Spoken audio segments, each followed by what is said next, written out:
menyampaikan materi mengenai budaya positif.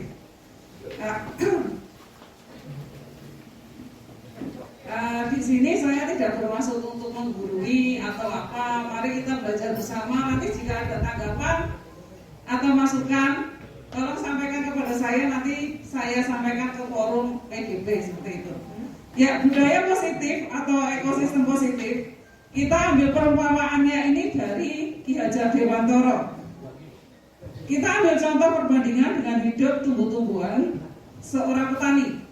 Dalam hakikatnya sama kewajibannya dengan seorang pendidik. Jadi petani itu hampir sama seperti seorang pendidik yang menanam padi, misalnya hanya dapat menuntun tumbuhan padi, ia dapat memperbaiki kondisi tanah, memelihara tanaman padi, memberi pupuk dan air, membasmi ulat-ulat dan jamur-jamur yang mengganggu. Jadi seorang pendidik itu seperti seorang petani. Apa itu? Membuat tanahnya menjadi subur, jadi membuat lingkungan sekolah ini menjadi baik, seperti itu. Selain hanya menumbuhkan padinya itu saja. Selanjutnya materi kita hari ini ada 6, cukup banyak Bapak Ibu. Maaf. Yang pertama adalah perubahan paradigma stimulus respon versus teori kontrol. Jangan salah sebut ya.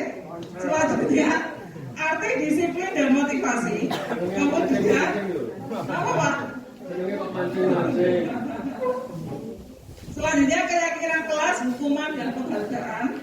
Yang keempat adalah 5 kebutuhan dasar manusia. Yang selanjutnya 5 posisi kontrol. Selanjutnya segitiga restitusi.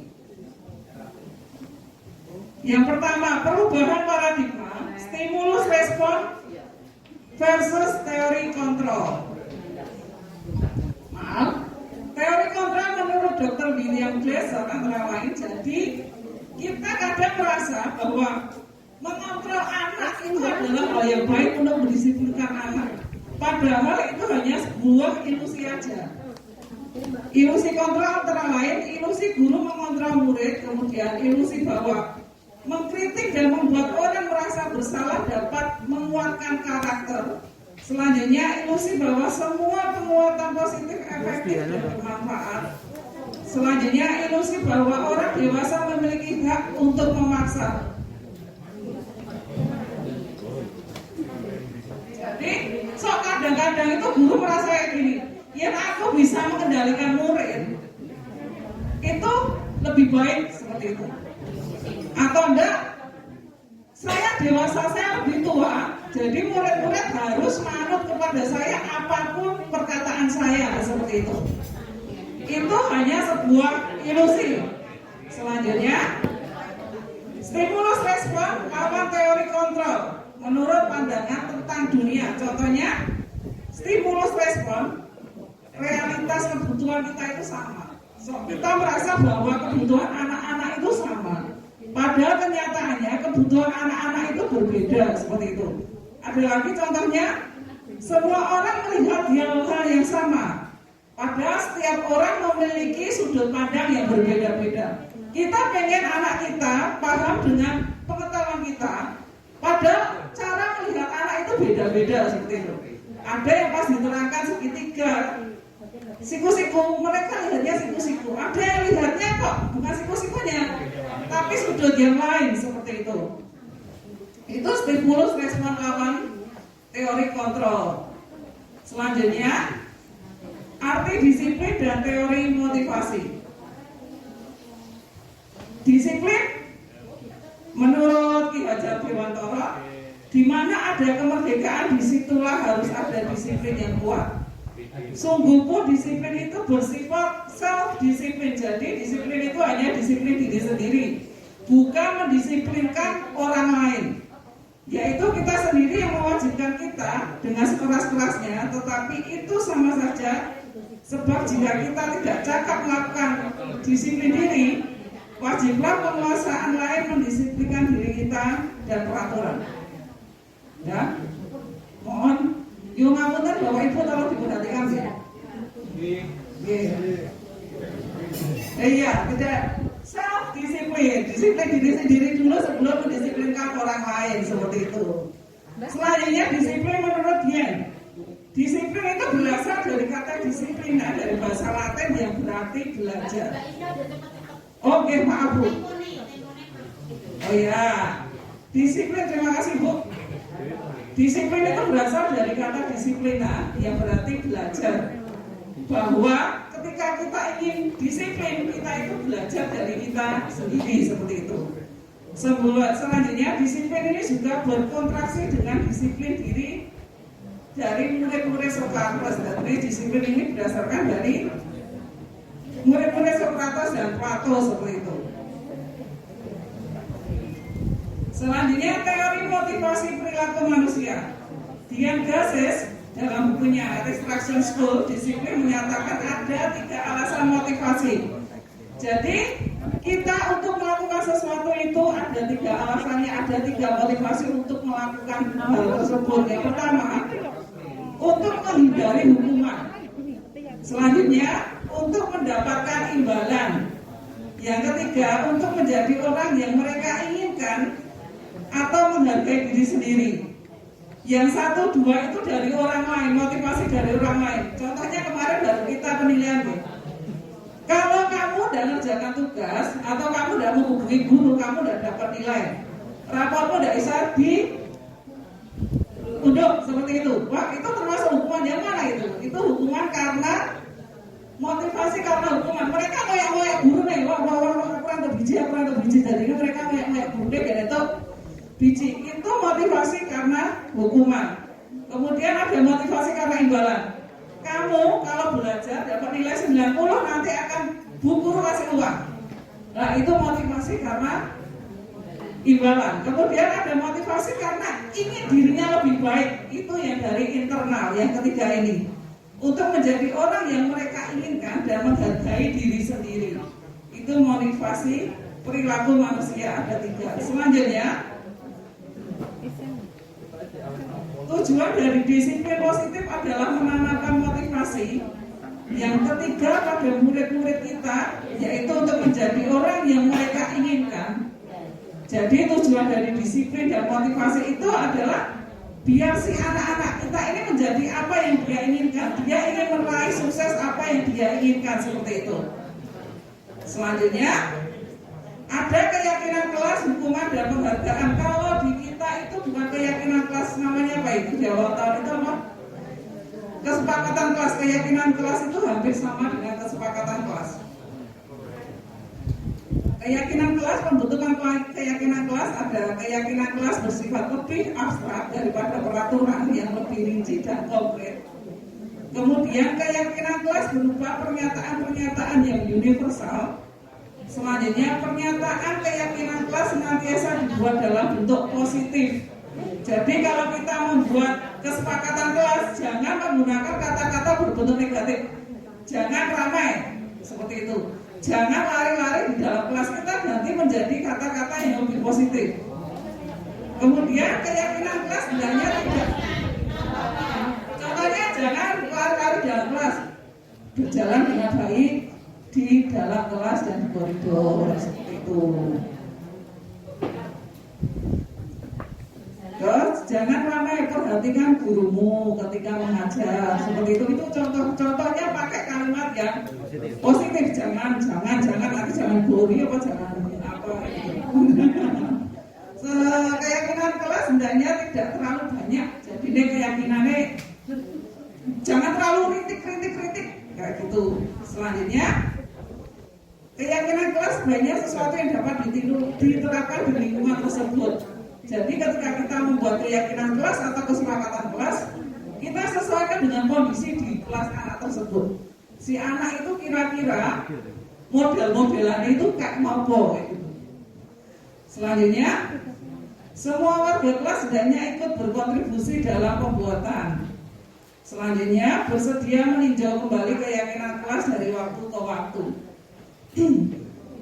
Itu tentang pembentukan keyakinan kelas, atau kalau kita itu namanya apa tadi, lupa saya. Kontrak belajar, bisa kontrak belajar seperti itu Bu. Nah, kegiatan pendalaman keyakinan kelas.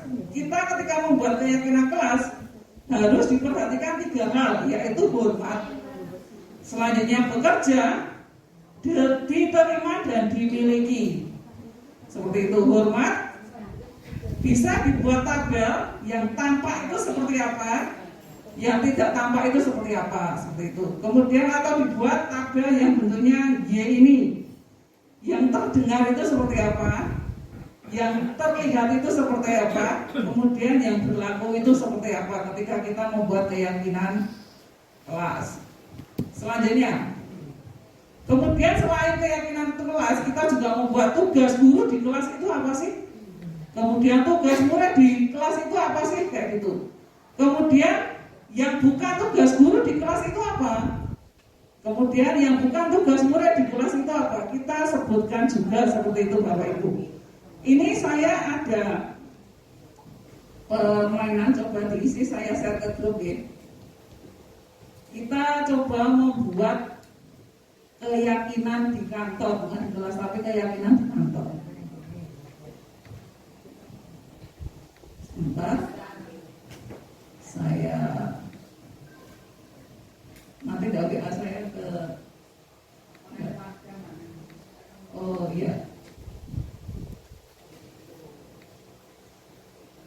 Web ini juga nanti bisa dipakai Bapak Ibu untuk membuat refleksi pembelajaran atau apa kepada murid-murid Bapak Ibu. Saya pakai namanya padlet.com. Saya di grup Duti Sekolah Dinas nih. Tolong. Oh iya, sebentar Bu. Itu sama tolong. Set.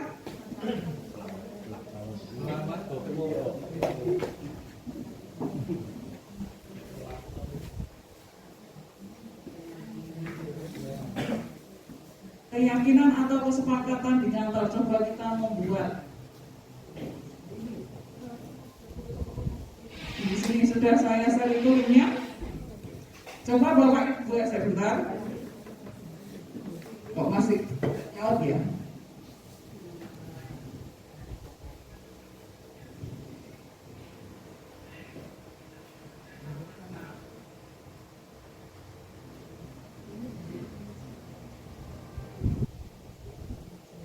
Lukas atau siapapun bisa bantu, tolong.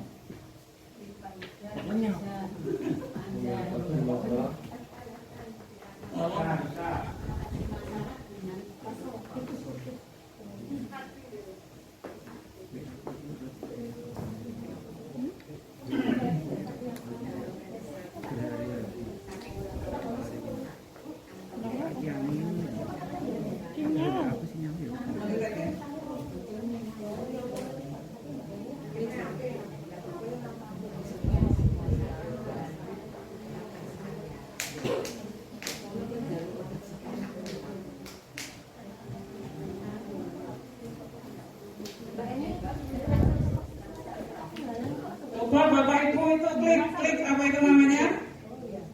Klik ya, klik plus. Sebentar, saya contohkan di yang lain. Jadi kita buat kesepakatan di kantor, kira-kira yang baiknya dilakukan di kantor itu seperti apa, seperti itu.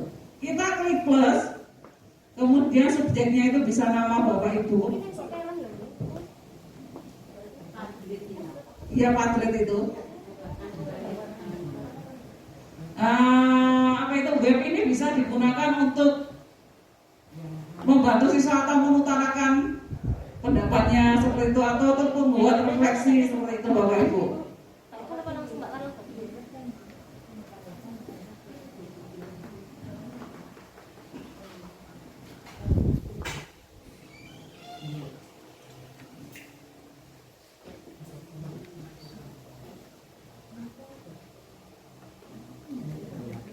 Ini juga kita bisa ganti warnanya. Kita terus kemudian setelah itu kita klik publikasikan, nanti akan tertawa di sini. Monggo bisa ditulis jadi hormat, kemudian bekerja, diterima dan dimiliki. Itu yang masuk dalam keyakinan kelas atau kesepakatan kelas atau kontrak belajar. Keyakinan kantor ya, kita ganti menjadi keyakinan kantor.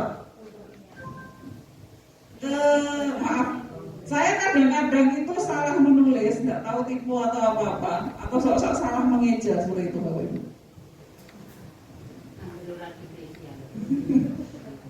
Enggak, kalau itu enggak, itu kalau di bahasanya namanya disgrafia. Bisa dituliskan, siapa tahu Bu Heri membaca dan nanti wah ternyata guru-gurunya pengennya seperti ini, seperti itu. Tidak boleh Pak, itu eksternal, tapi bukan motivasi, bukan dari luar itu tadi tidak boleh. Karena hukuman dan karena reward itu tidak boleh.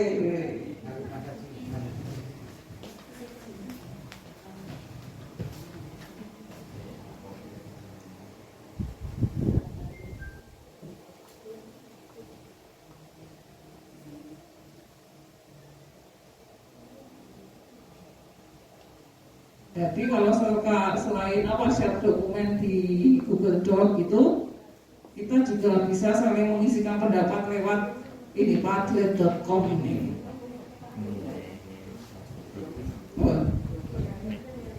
Sejuk dan nyaman. Sejuk dan nyaman apanya ya Bu ya? Kondisi yang sejuk dan nyaman seperti itu. Selanjutnya yang lain, bekerjanya pengennya yang seperti apa kayak gitu.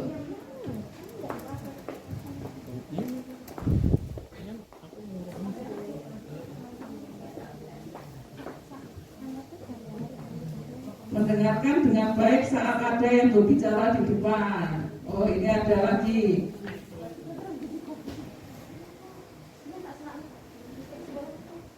Atau menghargai seperti itu.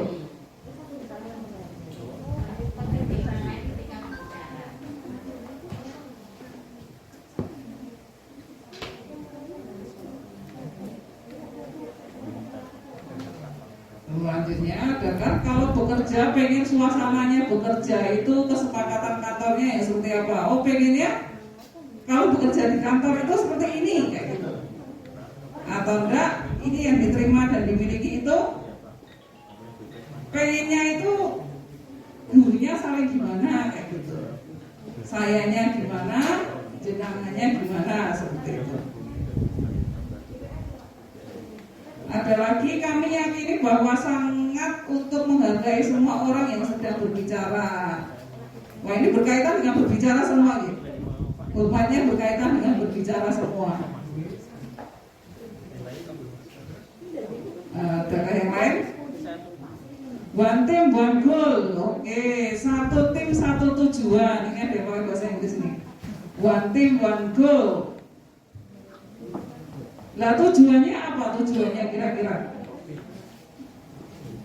Tujuannya dalam bekerja apa gitu?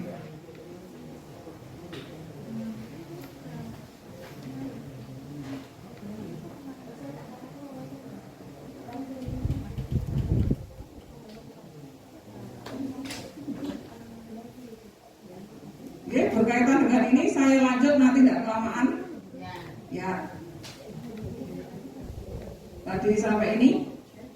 Selanjutnya penerapan hukuman, sanksi dan restitusi. Di sini ada nanti kalau ingin membaca lebih nanti saya share dokumennya. Hukuman itu termasuk identitas gagal kalau dalam sekolah. Kita ganti menjadi sebuah sanksi atau konsekuensi dan atau restitusi. Bapak Ibu ada yang pernah mendengar kata restitusi apa enggak? Loh, tapi pasti Bapak Ibu pernah menerapkan restitusi ini. Seandainya, iya, enggak kroso tapi nggak ngerti istilah ini ternyata jenenge restitusi. Saya baru tahu restitusi ini ya kemarin ikut guru penggerak itu. Jadi ketika ada anak-anak bermasalah, sebelum kita menjatuhi sanksi kepada si anak-anak itu, kita itu mempertemukan mereka dulu atau memediasi mereka atau memvalidasi dulu kenapa masalahnya. Nah itu yang namanya restitusi.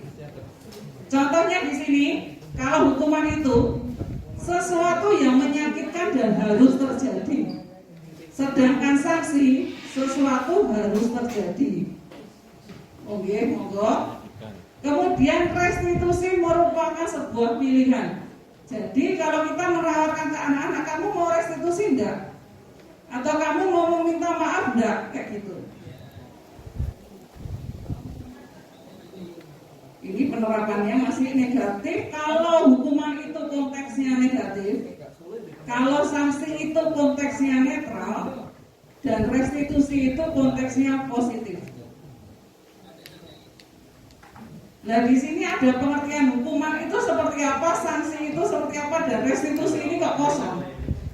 Hukuman itu bersifat tidak terencana atau tiba-tiba. Jadi pas gurune mute elek, muridnya dia masalah langsung kena syukur. Itu hukuman. Anak atau murid tidak tahu apa yang akan terjadi. Jadi mereka nggak tahu apa yang akan terjadi.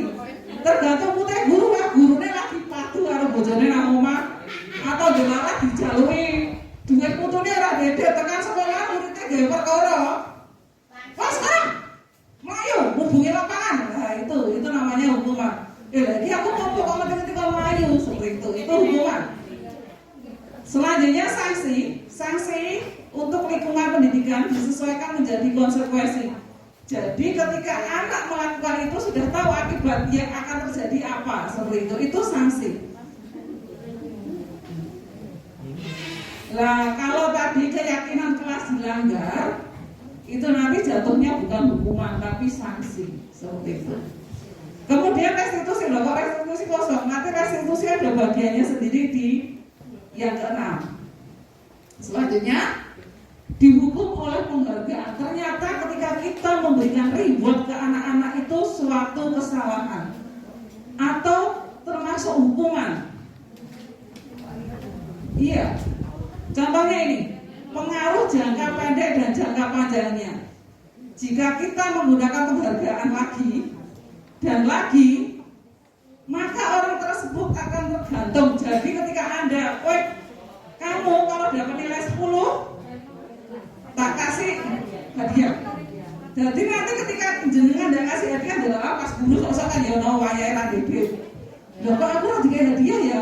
Sisanya pas sudah dia melakukan itu. Jadi itu hal yang negatif karena dia melakukan baik, dia mau belajar karena akan dapat hadiah dari guru. Kalau dia tidak dapat hadiah, dia tidak akan belajar seperti itu. Nah ini yang contohnya yang kedua, yang termasuk itu penghargaan tidak efektif ini. Suatu penghargaan adalah suatu benda atau peristiwa yang diinginkan yang dibuat dengan persyaratan. Hanya jika Anda melakukan hal ini, Anda akan mendapatkan penghargaan yang diinginkan. Jika kamu mau pintar, kamu hanya mau belajar, itu positif. Tapi kalau gini, kalau kamu pengen, orang tua biasanya, kalau kamu pengen dapat uang saku lebih dari bapak, kamu harus dapat nilai bagus seperti itu. Kemudian penghargaan merusak hubungan. Ketika seseorang diberi penghargaan atau dipuji di depan orang banyak,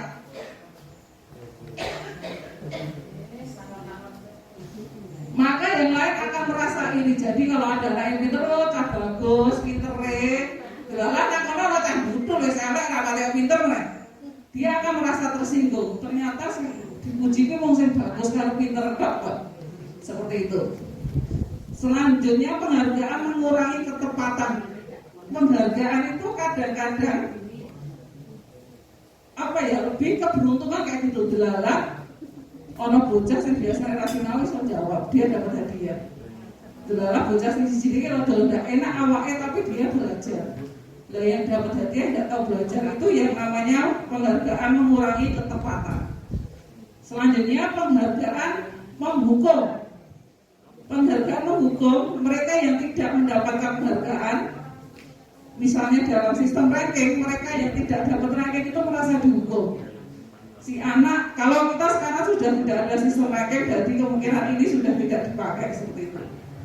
Jadi si anak itu dapat ranking 1, semester besok dia ranking 2. Dia merasa dihukum, kok aku ranking 2 ya?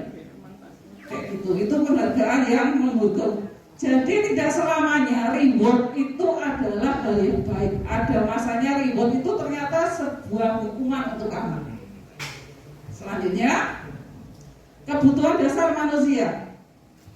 Kebutuhan dasar manusia itu ada 5. Kebutuhan bertahan hidup, kemudian cinta dan kasih sayang, selanjutnya penguasaan, selanjutnya kebebasan dan kesenangan. Hal-hal ini juga yang perlu diperhatikan guru ketika mengajar. Ketika kita mengajar harus juga memperhatikan kebutuhan anak-anak kita. Seperti ini. Selanjutnya ada posisi kontrol.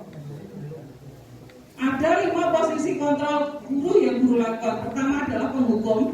Biasanya itu nada suara tinggi, bahasa tubuh ngotot melotot ini kalau musuh-musuh, jari menunjuk-nunjuk. Nah itu posisi guru sebagai penghukum. Kemudian ada pembuat orang lain merasa bersalah. Bahasanya sih halus mas, tapi nyelekit itu membuat orang lain merasa bersalah. Kemudian ada posisi kontrol sebagai teman. Nada suara ramah, akrab, bercanda, bahasa tubuh merapat pada murid. Tapi ingat guru jangan terlalu guru laki-laki dan guru perempuan, nanti takutnya ada dikira pelecehan seksual ya. Jangan terlalu dekat dengan murid-muridnya seperti itu. Selanjutnya ada guru posisi kontrol sebagai pemantau, yaitu nada suara biasanya datar, bahasa tubuh yang formal, biasanya nyanyi biasa-biasa saja itu. Selanjutnya posisi kontrol sebagai manajer, nada suaranya tulus, bahasa tubuh tidak kaku, kemudian mendatar anak. Kira-kira selama ini kita mengajar, posisi kontrol kita itu yang mana? Apakah sebagai penghukum, ataukah membuat orang lain merasa bersalah, ataukah sebagai teman, ataukah sebagai pemantau dan manajer seperti itu. Selanjutnya ini ada 5 posisi kontrol yang identitas gagal itu penghukum dan membuat orang merasa bersalah. Itu termasuk identitas gagal. Kemudian identitas berhasil adalah menjadi teman atau pemantau. Selanjutnya identitas berhasil jika guru bisa menjadi seorang manajer. Seperti itu. Contohnya, kemudian kita kembali ke restitusi itu tadi. Di sini kita akan belajar mengenai segitiga restitusi. Restitusi adalah proses menciptakan kondisi bagi murid untuk memperbaiki kesalahan mereka. Jadi sebelum kita memberi hukuman atau bukan hukuman ya, kalau hukuman itu identitas gagal. Sebelum kita memberi sanksi, sebelum kita memberi sanksi, mengajak mereka restitusi, yaitu memediasi dulu, memvalidasi dulu apa yang terjadi, itu yang restitusi, sehingga mereka bisa kembali kepada kelompok mereka dengan karakter yang lebih kuat. Ini menurut Gusen, bukan Gusen. Selanjutnya, Gusen Gojeng ya Bu. Restitusi juga adalah proses kolaboratif yang mengajarkan murid untuk mencari solusi untuk masalah dan membantu murid berpikir tenang tentang orang seperti apa yang mereka inginkan. Jadi dengan restitusi mereka bisa berpikir, kira-kira yang mereka lakukan itu salah apa enggak? Ya diskusi, kalau salah apa yang harus saya lakukan ke depannya, seperti itu. Selanjutnya, restitusi membantu murid menjadi lebih baik, lebih memiliki tujuan, kemudian disiplin positif. Karena dia sudah merasa dia dalam tanda kutip bersalah, dia akan memperbaikinya ke depannya jadi lebih baik seperti itu. Dan memulihkan dirinya setelah membuat salah. Penekanannya bukanlah pada bagaimana perilaku untuk menyenangkan orang lain atau menghindari ketidaknyamanan, namun tujuannya adalah menjadi orang yang menghargai nilai-nilai kebaikan yang mereka percaya, seperti itu. Dari restitusi adalah mengajari mereka untuk tanggung jawab tentang hal yang sudah mereka lakukan. Selanjutnya, ciri-ciri restitusi bukan untuk menebus kesalahan, namun untuk belajar dari kesalahan. Selanjutnya, memperbaiki hubungan. Selanjutnya, tawaran bukan paksaan. Jadi ketika guru minta mereka, apakah kamu mau melakukan restitusi, itu adalah sebuah tawaran, bukan memaksa kamu kudu melakukan ini. Itu nanti jatuhnya hukuman kalau kudu lagi. Restitusi menuntut untuk melihat ke dalam diri. Jadi mereka untuk melihat apakah yang biasa lakukan itu salah atau benar. Seperti itu. Kemudian restitusi mencari kebutuhan dasar yang mendasari tindakan. Restitusi diri adalah cara yang paling baik untuk memperbaiki diri. Karena kalau dia tahu kesalahannya dia akan menjadi orang yang lebih baik seperti itu. Kemudian restitusi fokus pada karakter bukan tindakan. Selanjutnya restitusi fokus pada solusi. Restitusi mengembalikan murid yang berbuat salah pada kelompoknya. Jadi sesuai dengan keyakinan kelas. Keyakinan kelas kayak gini, kamu sudah melakukan ini, kira-kira konsekuensinya yang akan diberikan sama teman-teman gimana? Jadi bukan guru yang akan menyidang si anak, tapi teman-temannya di kelas seperti itu. Nah, ini ada segitiga restitusi. Yang pertama adalah menstabilkan identitas untuk membuat anak yang merasa gagal karena berbuat salah menjadi positif terhadap dirinya. Yang pertama menstabilkan identitas, kemudian validasi tindakan yang salah, membuat siswa mengalami basic need atau kebutuhan yang mendasar ketika melakukan kesalahan tersebut. Selanjutnya yang ketiga menanyakan keyakinan. Mantap Pak, oh sama Pak sebenarnya Pak, tapi ya saya tekno gimana lagi. Jadi kalau kita itu termasuk gimana ya? Restitusi. Ya terima kasih Bapak Ibu, demikian apa presentasi dari saya. Adakah tanggapan atau masukan dari Bapak Ibu? Kalau tadi anak-anak ini yang siswanya bukan guru itu misalnya anak satu anak melakukan kesalahan, tapi yang memberi tahu bahwa kamu salah itu bukan gurunya, tapi teman-temannya yang laporan gitu. Biasanya kalau di depan anak-anak masukkan guru. Tapi kan guru kan di dalam memantau dari depan. Jadi kalau ada yang salah relnya digunakan. Jatuhnya jangan membuli kayak gitu. Dan ini guru itu sebagai fasilitator di dalam situ. Dia hanya memfasilitasi keadaan itu kayak gitu. Ya guru yang mengendalikan, tapi yang memutuskan si anak kayak gitu.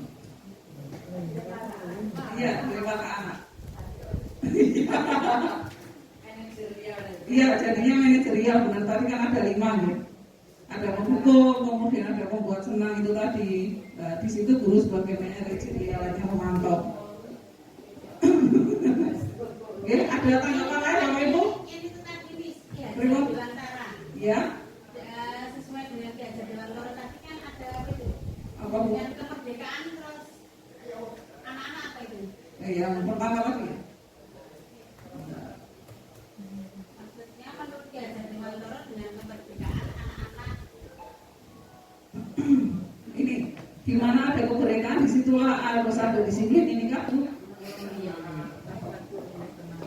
Jadi merdeka itu tidak hanya merdeka dari penjajah dok, tapi merdeka dalam arti kita dapat mengendalikan diri kita sendiri seperti itu. Tidak ada tekanan orang lain, tapi harus berdasarkan dengan tanggung jawab juga. Karena tidak harus merdeka belas-belasan, jadi rapi aturan bukan merdeka. Berarti kalau begitu dengan kemerdekaan kan juga guru diperbolehkan untuk memberikan atau peringatan atau kepada anak yang tujuannya anak-anak itu kan Iya, karena depan kita tadi kan sudah membuat keyakinan Bu. Keyakinannya bla bla bla bla. Kalau kamu tidak sesuai keyakinan harus ada konsekuensinya kayak gitu. Bukannya hukuman tapi konsekuensi yang kamu lakukan karena kamu tidak menaati keyakinan yang sudah dibuat di awal seperti itu. Sanksi, ya sanksi. Ada lagi Bapak Ibu? Ya kalau sanksi netral. sanksi netral ya, Iya, hukuman negatif. restitusi Restitusi itu yang baik. cara yang baik. Iya. Sampun di mediasi, divalidasi sebelum. Biasanya kan kalau anak punya masalah sebelum dipanggil di BK kan harus diurusi sama guru yang bersangkutan dulu. Seperti itu. Itu yang restitusi.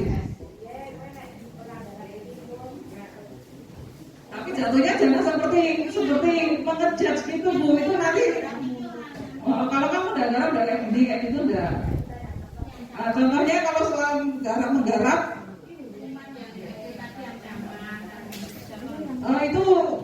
jadinya hukuman buku. Itu kita sadarkan ke tanggung jawab mereka. Kalau kamu sebagai murid, apa yang harus kamu lakukan berdasarkan keyakinan yang sudah kita buat di awal kelas. Kayak gitu. Murid harus mengerjakan tugas, harus murid mendengarkan guru dengan baik. Loh sekarang kamu mendengarkan enggak? Kayak gitu. Enggak Bu, lah kalau enggak kira-kira apa yang harus kamu lakukan? Seperti itu jangan. Kalau kamu enggak itu kan langsung dijudge. Kowe ra garap ra biji, itu kan langsung otomatis ngejudge. Kita pakai bahasa yuk sebenarnya mengejas tapi pakai bahasa yang lebih halus kayak gitu. Oh, jadi dalam pemilihan kata-kata. Iya, pemilihan kata-katanya lebih baik. Iya kan, kita tujuannya kan selama ini anak-anak itu dididik dalam proses tugas. Artinya guru itu menerapkan proses sebagai proses. Anak-anak itu biar proses itu proses juga. Iya, nggak harus otomatis dapat nilai kayak gitu kan. Nah, kan mulai di awal kita sudah buat keyakinan dulu Bu. Sebelum kita mengejaji anak berat, pernahkah jenengan membuat keyakinan kelas? Pernahkah jenengan membuat kontrak belajar sesuai dengan seperti itu? Nah, tapi namanya tidak keyakinan. Ya kontrak kan, kontrak atau kesepakatan seperti itu. Kalau sudah ada kontraknya, itu kontrak sudah kamu sepakati loh. Ya, seperti ini. Iya. Pemilihan. Iya, seandainya kamu tidak mengerjakan tugas, apa yang akan terjadi? Kayak gitu kan sudah ada di depan, kayak gitu. Jadi Intinya itu awalnya pokoknya membuat kontrak belajar dulu atau membuat keyakinan dulu. Ketika kontrak itu tidak disetujui atau anak melanggarnya dalam tanda kutip, kita bisa kasih konsekuensinya seperti itu. Iya. kita memberikan kesempatan kepada anak. Oh, gini. Bisa. Ya Bu. Terima kasih Bu Nini. Ada tanggapan lain Bapak Ibu? Kalau tidak saya akhiri. Oke, terima kasih untuk hari ini. Kemungkinan untuk bulan-bulan depan juga akan ada hal yang seperti ini selama sampai Agustus kemungkinan. Siap. Kita belajar bareng. Kalau saya ada salah, tolong diperingatkan juga. Terima kasih Bapak Ibu. Terima kasih Bu Ersi. Waktu saya kembalikan ke Bu Ersani. Terima kasih Miss Siska yang sudah menyampaikan materi dari guru pembelajar, guru penggerak. Memang nanti akhirnya kalau kesana kira-kira 2-3 tahun ya semakin seperti itu.